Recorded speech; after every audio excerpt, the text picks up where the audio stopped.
सो hello दोस्तों, welcome to my channel the engineers point. तो आज के इस वीडियो में मैं स्टार्ट करने जा रहा हूँ एनालिटिक फंक्शन। जैसे कि आपको हेडिंग दिख गया होगा।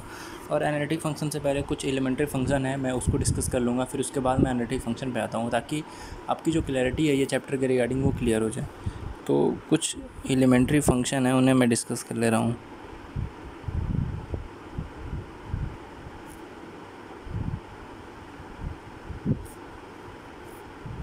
सम एलिमेंट्री फंक्शन वो कौन कौन से हैं? लेट हम एज्यूम कर लेते हैं कि W is equal to f z है, ठीक है। और ये क्या है? e की पावर z है। कोई फंक्शन है वो कि e की पावर z में। तो हम इसे ऐसे लिख सकते हैं, z को क्या लिख सकते हैं? x प्लस आई वाई, ठीक है। e की पावर x प्लस आई वाई, ठीक है। तो इसे हम अलग भी करके लिख सकते हैं, e की पावर x इंटू e की पावर आई वाई। मैंने एक प्रॉपर्टी आपको बताई थी, e की पावर आई थीटा, ये होती है cos theta plus i sine theta. यहाँ थीटा की जगह पे क्या है? y है। तो e की power x into cos y plus i sine y हो जाएगा यहाँ पर सिमिलरली, ठीक है। ये हो जाएगा e की power x cos y plus i e की पावर x साइन y, ठीक है। ये इसे हमने ऐसे लिख दिया, e की पावर z को इस तरीके से। तो ये क्या हो जाएगा आपका u कितना हो जाएगा? e की पावर x cos y, और v कितना हो जाएगा? v हो जाएगा e की पावर x साइन y। समझ में आ गई बात आपको? ये u और v के टर्म में हमने इसे रिप्रेजेंट कर दिया, u प्लस आई वी।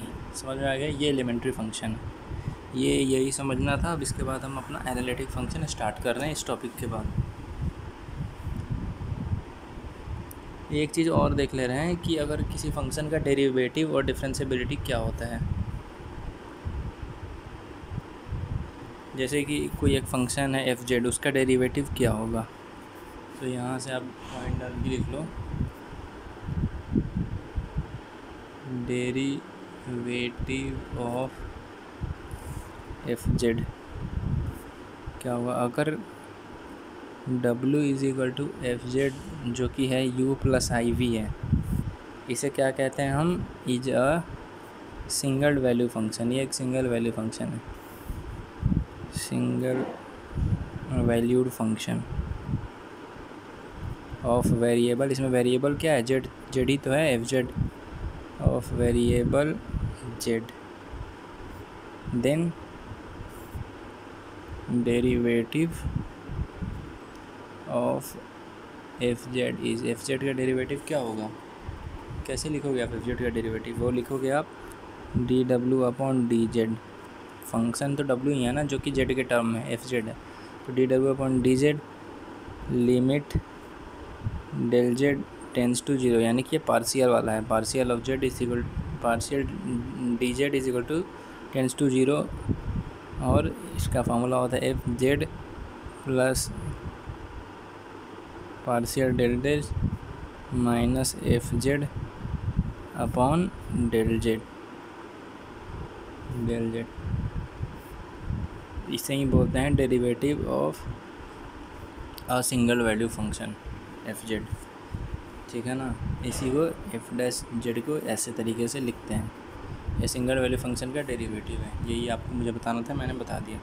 अब जो टॉपिक स्टार्ट होने जा रहा है वो एनालिटिक फंक्शन है, ठीक है। तब तक आप इसका स्क्रीनशॉट ले लो। सबसे पहले स्टूडेंट्स, एनालिटिक फंक्शन के अंदर हम डेफिनेशन जानना शुरू करेंगे कि एनालिटिक फंक्शन क्या होता है। एनालिटिक फंक्शन क्या है कि कोई किसी भी फंक्शन को हम एनालिटिक तब कह सकते हैं जबकि वो z is equal to z not पर डिफरेंशिएबल ना हो के जेड नॉट के नेबरहुड पॉइंट पे भी डिफरेंशिएबल हो। तो इस टाइप के फंक्शन को क्या बोलते हैं? Analytic function. तो मैं कुछ टर्म लिख रहा हूँ, उसे आप नोट डाउन करें। सो स्टूडेंट्स, जो एनालिटिक फंक्शन की जो डिफिनीशन है वो क्या कहती है कि f z is a set to be analytic function at z is equal to z not if it is differentiable not only at z not but also at some neighbourhood of z not.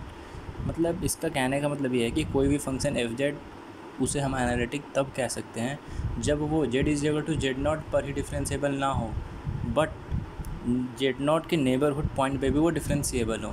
ये तो हो गई analytic function की definition. फिर इसके बाद क्या कहता है कि अगर कोई फंक्शन एनालिटिक है, इसका मतलब वो डिफरेंशिएबल होगा ही होगा, ये मस्ट कंडीशन है। लेकिन अगर कोई फंक्शन डिफरेंशिएबल है तो इसका गारंटी नहीं है कि वो फंक्शन एनालिटिक होगा।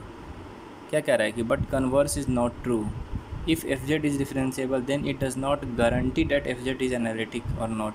अगर कोई फंक्शन डिफरेंशिएबल है तो वो एनालिटिक हो भी सकता है, नहीं भी हो सकता है, इसकी कोई गारंटी नहीं है।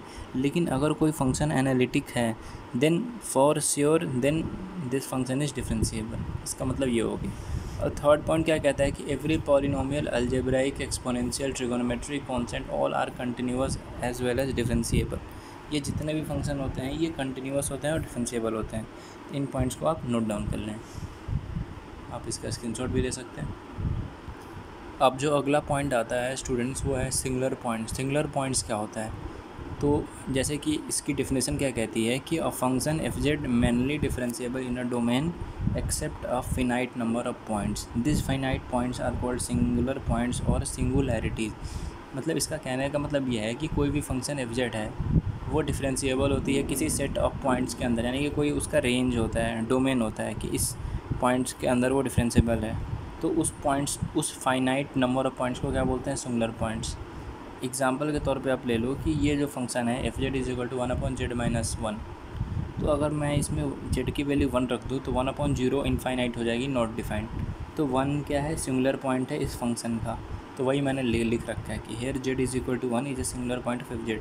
यानी कि सिंगुलर पॉइंट करने का मतलब आप ये समझ लो ना कि इस पॉइंट पे ये फंक्शन डिफाइन नहीं है, ये एक वैल्यू भी हो सकता है, सेट ऑफ वैल्यूज़ भी हो सकते हैं, कुछ भी हो सकते हैं। ये जेड की वैल्यू सेट ऑफ वैल्यूज़ में भी आ सकती है, सेट में भी आ सकती है।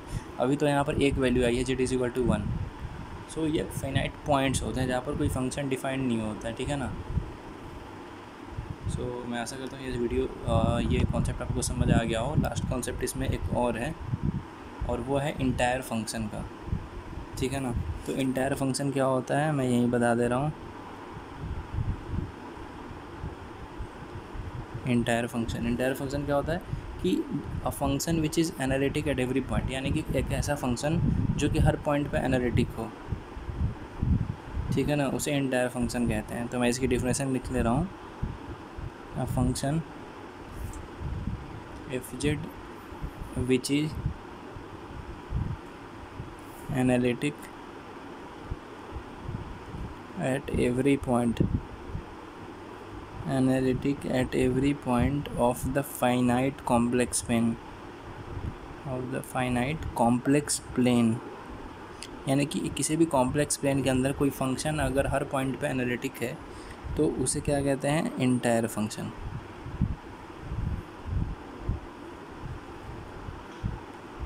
इंटायर फंक्शन, और इंटायर का मतलब होता है हर जगह, पूरा, समूचा, इंटायर फंक्शन कहते हैं। और एक और इम्पॉर्टेंट टर्म है जो मैं आपको इसमें बताना चाहता था, वो क्या था कि जो एनालिटिक फंक्शन है, आप देख रहे होंगे एनालिटिक फंक्शन को हम रेगुलर फंक्शन भी कहते हैं और होलोमॉर्फिक फंक्शन भी कहते हैं, ठीक है ना।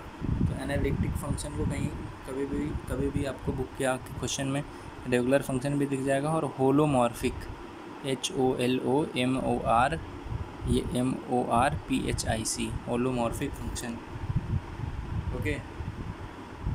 सो मैं आशा करता हूँ कि ये वीडियो आपको समझ आई होगी।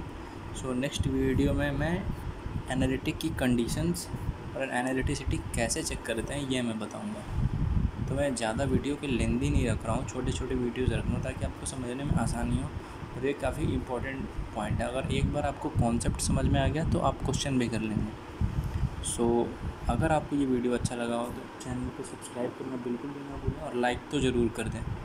और अगर आप चाहें कि आपके दोस्तों का भी थोड़ा सा भला हो जाए तो आप उनके बीच में शेयर भी कर सकते हैं। So thank you so much for watching the video and not forget to subscribe the engineers point.